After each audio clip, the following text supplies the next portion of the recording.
Good evening, Bande Matram. Welcome all of you. The topic to be discussed right now is an interesting topic. Be the Sadhaka of the infinity. Be the Sadhaka of the infinity. But actually, the original, it is a big line. It is from Sri Aurobindo. Not to be the Sadhaka of books, but of the infinity. Not to be the Sadhaka of books, but of the infinity. Books, it is limited. Be not the Sadhaka of the books, but be the Sadhak of the infinity. We'll read Sri Aurobindo how he explains really. Two terms are coming here. One is, books. Second is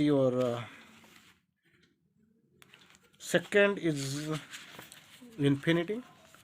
And of course, finally we can get of whom we are really speaking of, that is Sadhaka. Sadhaka who really does the sadhana, pursues. And here we are speaking of this integral yogic process, who are pursuing this integral yogic process. So three words to be discussed and what really Sri Aurobindo wants to quote. Initially we'll go for these books. Sri Aurobindo in a single line, Sri Aurobindo quotes, it is only the ignorant soul that will make itself the slave of a book. Normally we do. We leave everything, we forget everything. Simply we follow the books, whatever is written. And most of the time we try to explain. We don't know what really we have understood, but anyway we try to explain. We keep yourself ready as the slave of the books. But still in the course, it is only the ignorant soul that will make itself the slave of the books.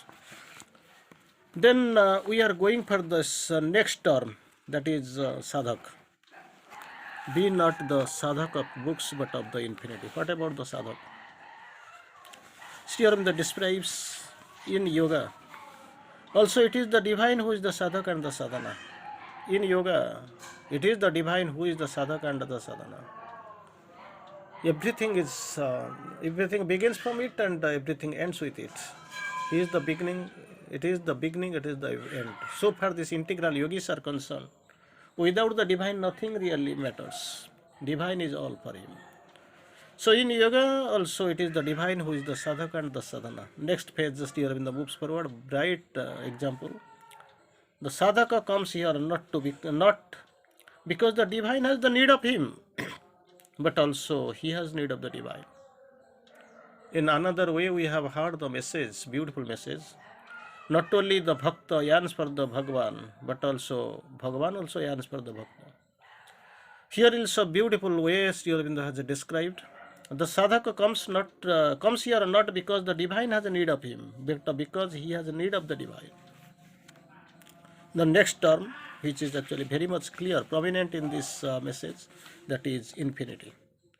Sri Aurobindo quotes, it is only the infinity who can create for himself the limits. We can't draw the limit and we can't unlimit the divine. It is the infinity who can create for himself the limits.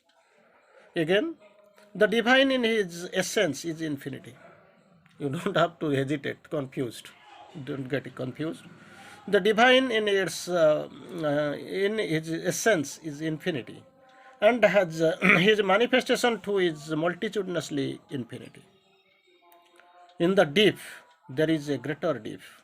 Because we are sitting here, we think that is the deepest, that is the most, that is the last, but no. In the deep, there is a greater deep. At the heights, there is a greater height. You can know. जितना दूर जाओ ना, जितना ऊंचा जाओ ना क्यों अपना ऊपर आसमान है, जितना नीचे जाओ ना क्यों अपना नीचे जमीन है. So there is no limit. In the deep there is a greater deep. In the heights there is a greater height. Sooner shall man arrive at the borders of infinity. Sri Aurobindo assures. Sooner man shall arrive at the borders of infinity than at the fullness of his own being. Then at the fullness of the one being, he will arrive at the borders of infinity. The divine in his essence is infinity. So finally, about infinity, we'll quote one more definition from Sri Aurobindo. The infinity can be felt in an infinitesimal atom or in the second of time, as convincingly as the stretch of aeons or the stupendous enormity of the intersolar spaces. You can't measure, you can't see, you can't guide. That is the problem. Anyway, the topic is a nice one. We'll have some brief look into this topic. Be not to be the sadhak of books, but of the infinity. Only read, okay, some understanding will come, but it is not enough. You must understand. Understanding is better, but not sufficient, not enough. You have to act. So here also, not to be the sadhak of the books, but of the infinity. Be the sadhak of the infinity. It is limitless, incredible, ineffable. So you have to be sadhak of the infinity.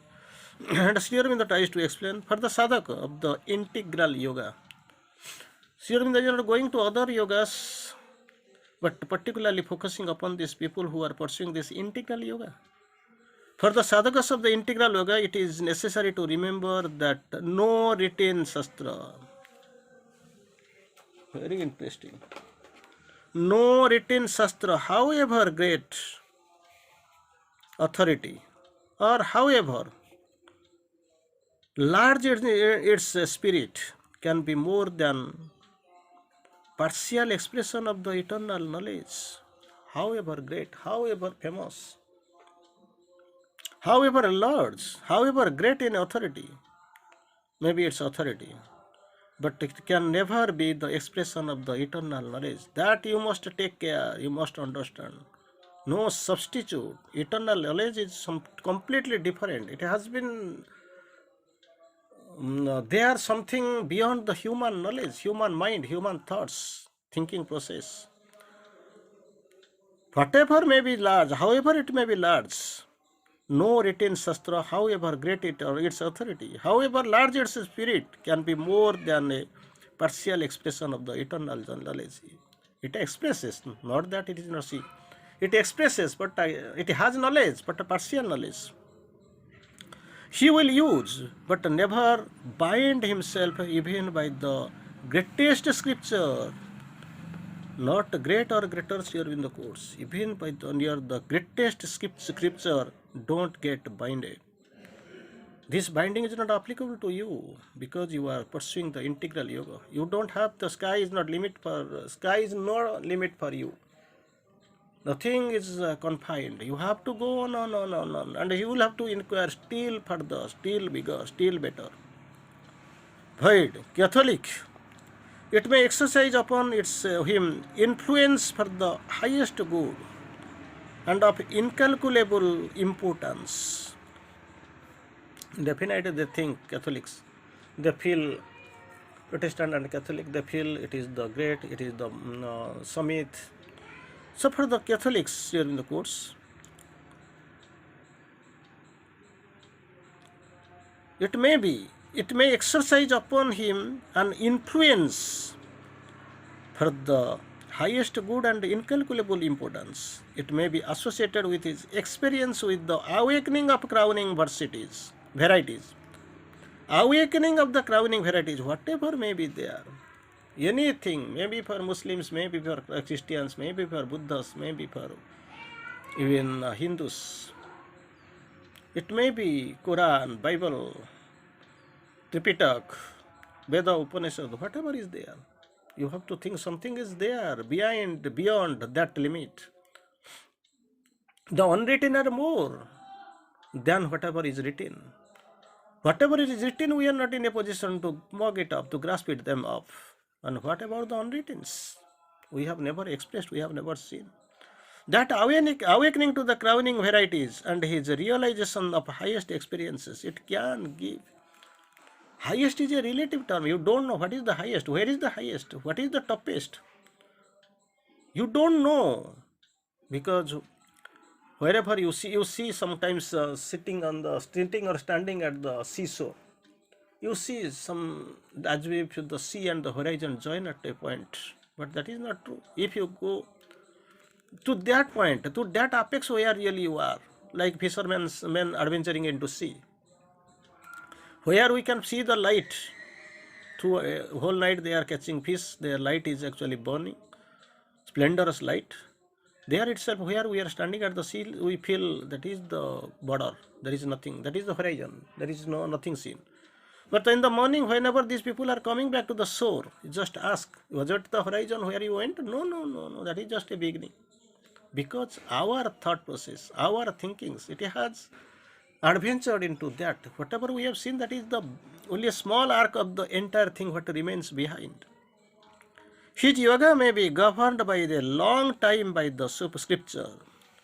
The man who is doing the yoga long time by one scripture, naturally he will be obliged. Long time with the scripture or by several successfully. But in the end he must take his station. Or better still, because it is not the end. It is not limit, because our the periphery of our vision is limited to that point. You can go larger, further, in a bigger way, in a better way. So if he can always, and from the bringing, he must live in his own soul beyond the limitation. Now itself we are confined to our minds, our life, our heart, our vitality, our body. But you have to live in the soul, and whenever you are living in the soul, it will see clearly, broader, clearer, and still bigger images. Soul beyond the limitations of the word. Whatever the word is expressed by the mind, it has got its limitation. The word that it uses still, but the soul's seeking, it is quite enlarged, quite bigger, quite better. The Gita itself thus decides. Sri Ramana quotes for the Gita. Gita itself thus declares that yoga his progress must pass beyond the written truth. Something is truth. Something is true that we can't see, but it is in the soul's knowledge. Maybe with the description of Lord Krishna to his best friend Arjun in the great Mahabharata war. That is true. But still it is not limited. What's here in the course? The Gita itself thus declares that yoga in his progress. Progress means it is progressing, not limited, confined. It is going. Today it is at 100th step, tomorrow at 250. Next day maybe 500 steps you have covered further. So it is progressing. Yoga must be progressive, and sadhana must be progressive. Surrender must be progressive. So when it is in progress, must pass beyond the written truth. Whatever is written, somebody has gone, somebody has imagined. Up to that it is written. But when you are progressing, that is not the finest limit for you. You have to go forward. Someone has to pass beyond that borderline. And he has to observe so many beautiful things. Still higher, still greater, still larger. Those things. जिसको हम बोलते हैं शब्द ब्रह्म तिवारेत सर्वधर्माति वर्तते. You can't limit yourself. Sarvadharma. That limit is gone. Wherever you have gone, that is a limit for you. But suppose you have written, this is my experience, whatever I have covered so far. But after somebody else will cross that limit, and he will find it is still larger, still profounder. Beyond all that he has heard, and all he has yet to hear. Something is heard, something is not heard, not being heard. Heard music are sweet, those unheard are sweeter. Something you have covered, you have touched, that you have heard. Something still to be heard. श्रोता या सया जो इसको बोलते हैं. For he is not a sadhak of books or of the many books. He is the sadhak of the infinity. That is what is required.